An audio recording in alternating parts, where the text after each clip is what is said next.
Hi guys! Welcome back to my channel MCM Telugu vlogs. ఈరోజు నేను బాలామృతం పిండితో రొట్టెలైతే చేశాను. ఈ బాలామృతం పిండి మా చిన్న బాబు మోక్షిత్‌కైతే ఇస్తారు. బాలామృతం పిండితో ఎన్నో రెసిపీస్ అయితే చేయొచ్చు. ఈరోజు నేను రొట్టెలైతే చేశాను.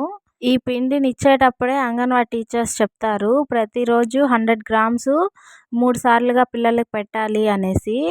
అలాగే పిండిలా పెట్టాలంటే రోజు పిల్లలైతే తినరు కదా! సో వీటితో ఒక్కొక్క రోజు ఒక్కొక్క రకంగా స్నాక్ లాగా అయితే చేసి పెడతాను.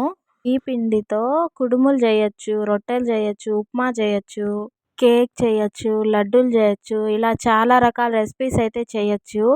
ఎప్పుడూ ఒకేలా చేసి పిల్లలు తినకుండా ఉండడం కన్నా ఒక్కొక్క రోజు ఒక్కొక్క రకంగా చేస్తే వాళ్ళు కూడా ఇష్టంగానే తింటారు. ఈ పిండితో కుడుములు చేసేటప్పుడు కానీ, ఇలా రొట్టెలు చేసేటప్పుడు కానీ కొంచెం ఎక్స్ట్రా షుగర్ అయితే యాడ్ చేయండి. ఎందుకంటే ఇవి కొంచెం ఆయిల్ వేసి అయితే హీట్ చేస్తాం కదా, అప్పుడు షుగర్ తగ్గుతుంది. కొంచెం షుగర్ వేస్తే తినేటప్పుడు షుగర్ బాగా తెలుస్తుంది. ఏ రెసిపీ అయినా చాలా ఈజీగా సింపుల్గా చేసుకోవచ్చు. హెల్తీగా కూడా ఉంటుంది పిల్లలకి. ఒక బౌల్లో అంగన్వాడీ పిండిని అయితే తీసుకోండి. అందులోనే కొద్దిగా షుగర్ అయితే యాడ్ చేయండి. వాటర్ అయితే కొంచెమే పోయండి. ఫస్ట్ వాటర్ వేసి కలపగానే ఎక్కువ వాటర్ తెలుస్తుంది, కానీ ఏం కాదు. అది కొంచెం అయిందంటే కొంచెం గట్టి పడుతుంది. అలా అనేసి ఎక్కువ అయిపోయింది అనేసి టెన్షన్ పడిన అవసరం లేదు.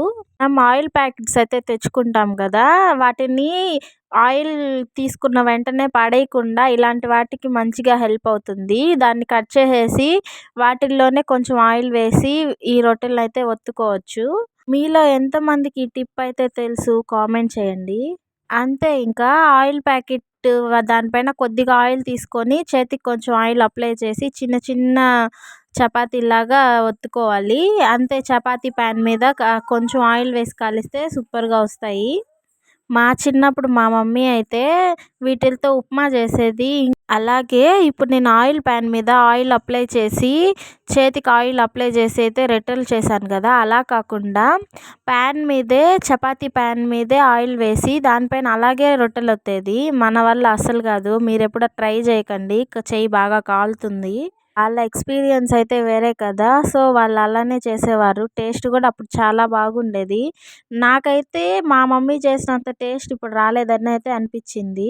అవును, మీరెప్పుడైనా బాలామృతంతో ఇలాంటి రెసిపీస్ ట్రై చేశారా? ట్రై చేసుంటే కామెంట్ చేయండి. నా ఛానల్ ఎవరైనా ఫస్ట్ టైం చూస్తుంటే ప్లీజ్ సబ్స్క్రైబ్ చేసి సపోర్ట్ చేయండి. మా చెర్రీ 2 వీడియోస్కి వాయిస్ ఓవర్ అయితే ఇచ్చాడు. ఆ వీడియోస్ ఇంకా ఎవరైనా చూడకుండా ఉంటే నా ఛానల్లో ఉన్నాయి, చూసేయండి. See you, bye bye, subscribe.